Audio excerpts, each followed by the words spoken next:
Arday ayaa waxay ku kaceen diiwaangelin ay ka sameeyeen mid ka mid ah jaamacadaha ku yaala dalka Sacuudi Arabiya. Ileen waxbarashada ayaa halkaasi aad u fududay.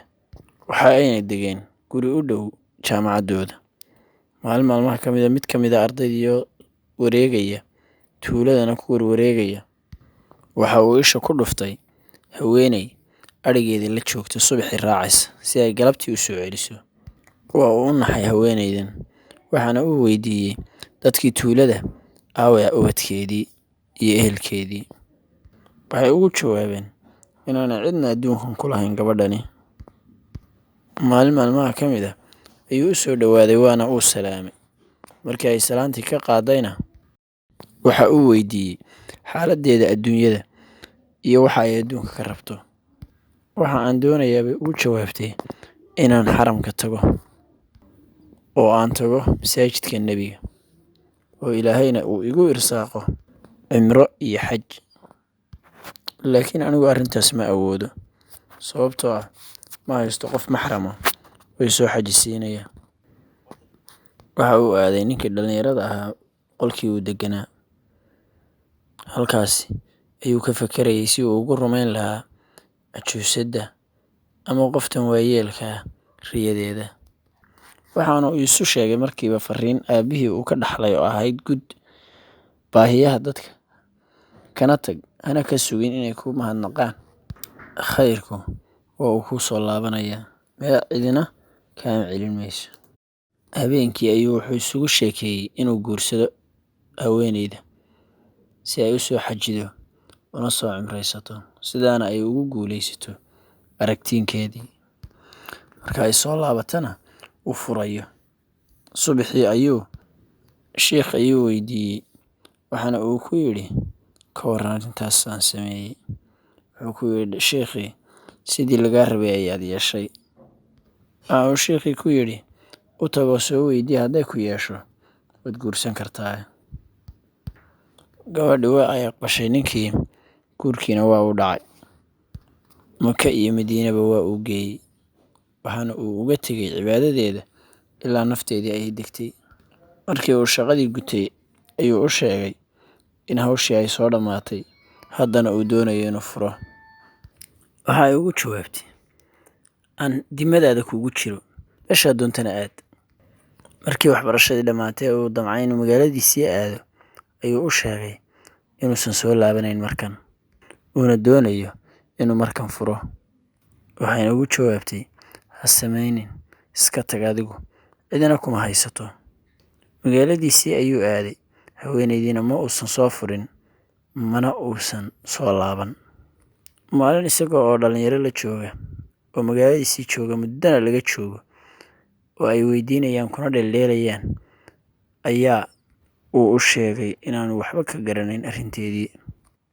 Waxaana uu markaa isugu sheekeeyey inuu soo booqdo.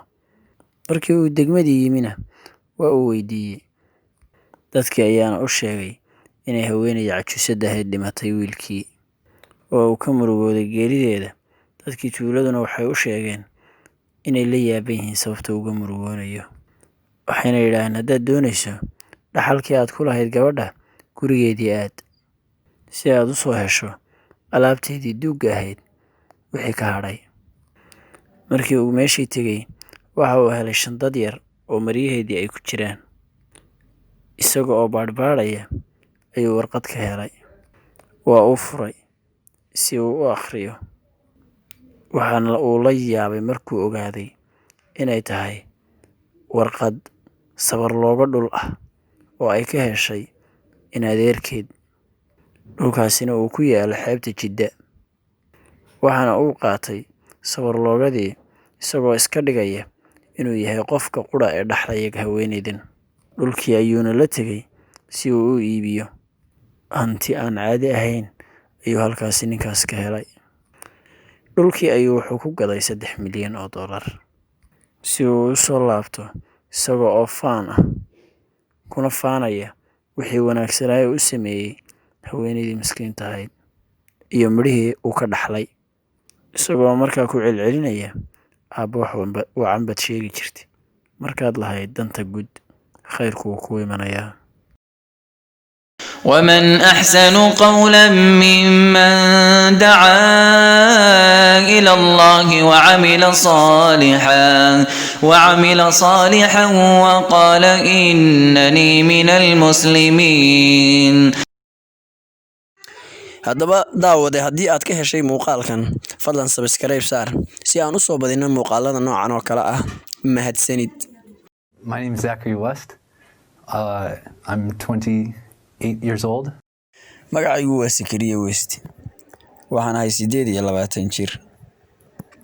waxaan qaatay diinta Islaamka muddo laga joogo 6 sano aniga oo 22 jir ah. xilligaas isaga ah waxaan joogay kaniisadda Kaatooliga. waxaana ka ahaa xoolo qaleen. waan xasuustaa maalin maalmaha ka mid ah oo aan kaniisadda joogay. xilligaasi oo uu ninkii kaniisadda ka ahaa sheekha uu ka hadlayay dardaaran ka mid ah dardaaranada ku qoran Injiilka. xilligaasi isaga ah waxaa ka mid ahaa dardaaranada uu jeedinayo suurado ama timthaalo Ilaahay leeyahay.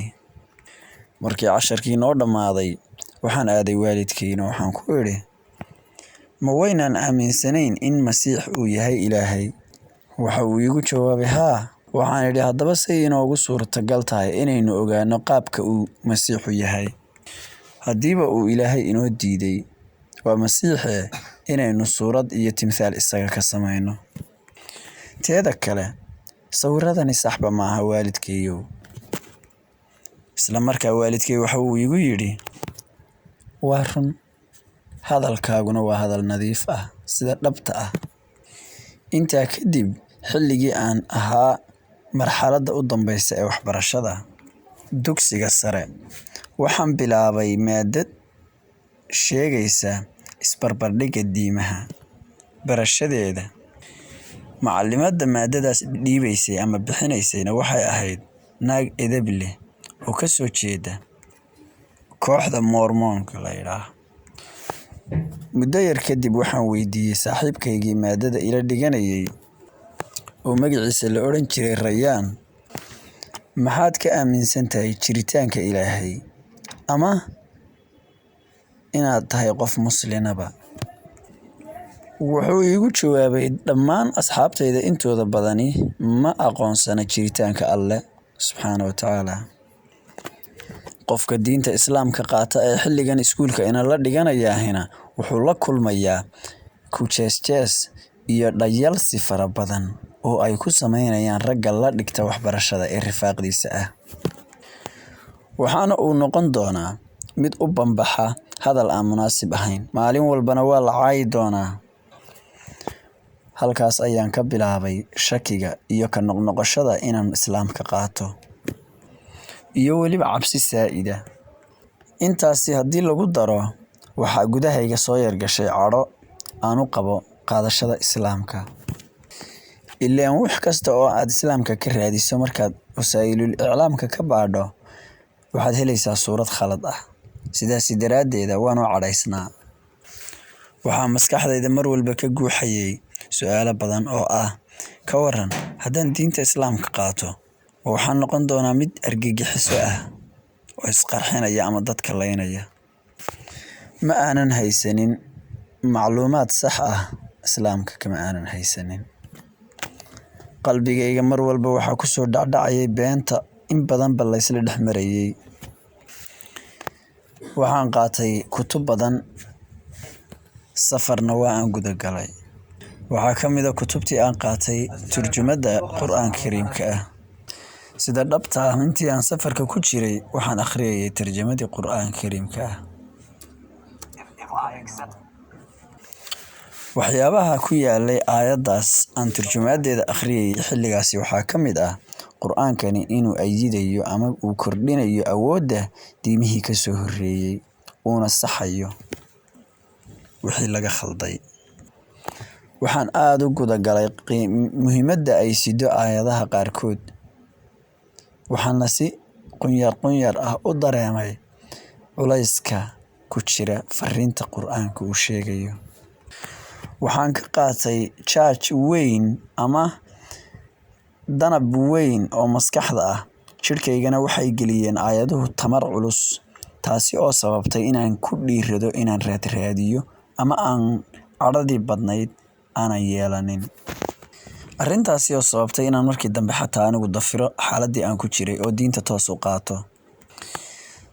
Isla markiiba si dhaba waxaan u qaatay diinta Islaamka, waxaan akhriyay 2 shahaado ee ah ashhadu an laa ilaaha illa allah wa ashhadu anna muhammadan rasuulullah.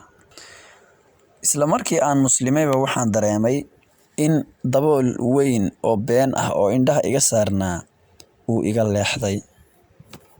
Waxaan arkay isla aniga oo sujuudaya dhulkana ku hoobanaya. Ma aanan garanaynin dhinacay qibladu iga xigto, laakiin waan sujuuday uun. Waxaan si degdega Ilaahay uga baryay inuu Ilaahay labadayda waalid diinta Islaamka geliyo. Arrintaasina Ilaahay waa uu iga aqbalay oo maanta labadooduba waa muslimiin, waxayna qaateen diintii aan ugu qaatay saxda ahayd. Bal isweydii, maxaad ku odhanaysaa qof Islaamka yaqaana laakiin aan weli qaadanin? Fikradayda aan Islaamka ka qabo waa inaan adiga hadda ku idhaahdo waa inaad Islaamka uga fekertaa si degan. Waana inaad mar walba ka fekertaa arrinta caqiidada, waana halka ay sartu ka qudhuntay. Waa in caqligaagu uu u furan yahay dhegeysiga waxyaabaha kale, waayo haddii aad xidhanto waxba ma daweyn kartid. Halka lagu kala tegayna waa caqiidada. Haddaba daawade, haddii aad ka heshay muuqaalkan, fadlan subscribe saar si aan u soo badino muuqaalada noocan oo kale ah. Mahadsanid.